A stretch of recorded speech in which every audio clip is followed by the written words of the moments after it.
Acts chapter 23.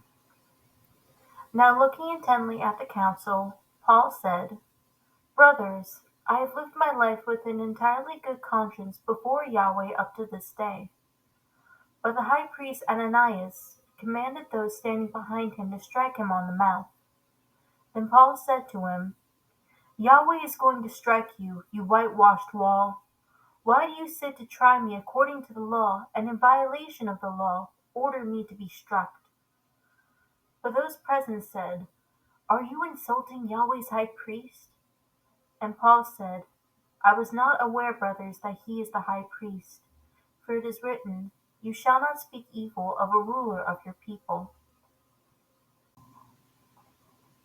But Paul, perceiving that one group were Sadducees and another Pharisees, began crying out in the council, Brothers, I am a Pharisee, a son of Pharisees.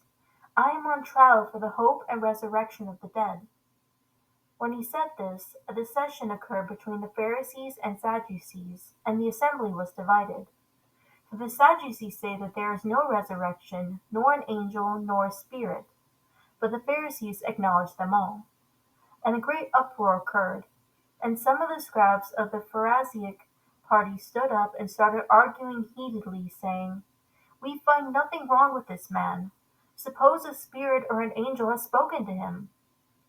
And when a great dissension occurred, the commander was afraid that Paul would be torn to pieces by them. And he ordered the troops to go down and take him away from them by force, and bring him into the barracks. But on the following night, the Savior stood near him and said, Be courageous, for as you have testified to the truth about me in Jerusalem, so must you testify in Rome also. When it was day, the Jews formed a conspiracy and put themselves under an oath, saying that they would neither eat nor drink until they had killed Paul.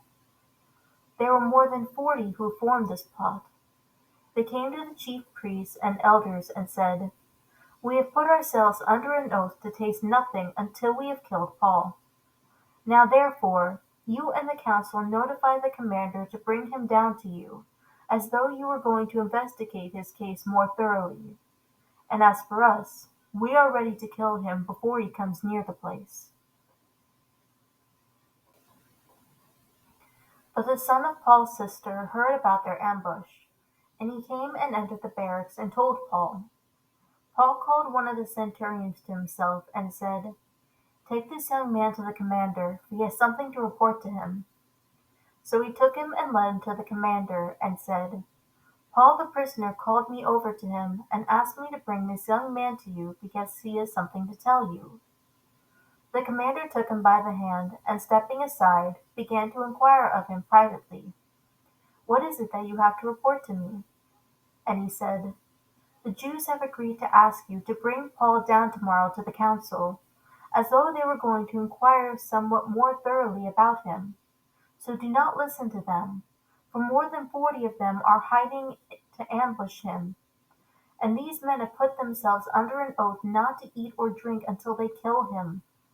And now they are ready and waiting for assurance from you. Then the commander let the young man go, instructing him, Tell no one that you have notified me of these things. And he called to him 2 of the centurions and said, Get 200 soldiers ready by the 3rd hour of the night to proceed to Caesarea, with 70 horsemen and 200 spearmen. They were also to provide mounts to put Paul on and bring him safely to Felix the governor. And he wrote a letter with the following content. Claudius Lysias, to the most excellent governor Felix, Greetings. When this man was seized by the Jews and was about to be killed by them, I came up to them with the troops and rescued him, after learning that he was a Roman. And wanting to ascertain the basis for the charges they were bringing against him, I brought him down to their council. And I found that he was being accused regarding questions in their law, but was not charged with anything deserving death or imprisonment. When I was informed that there would be a plot against the man, I sent him to you at once, also instructing his accusers to bring charges against him before you. So the soldiers, in accordance with their orders, took Paul and brought him by night to Antipatris. But on the next day they let the horsemen go on with him, and they returned to the barracks. When these horsemen had come to Caesarea and delivered the letter to the governor, they also presented Paul to him. Now when he had read it, he also asked from what province Paul was. And when he learned that he was from Cilicia, he said, I will give you a hearing when your accusers arrive as well, giving orders for Paul to be kept in Herod's praetorium.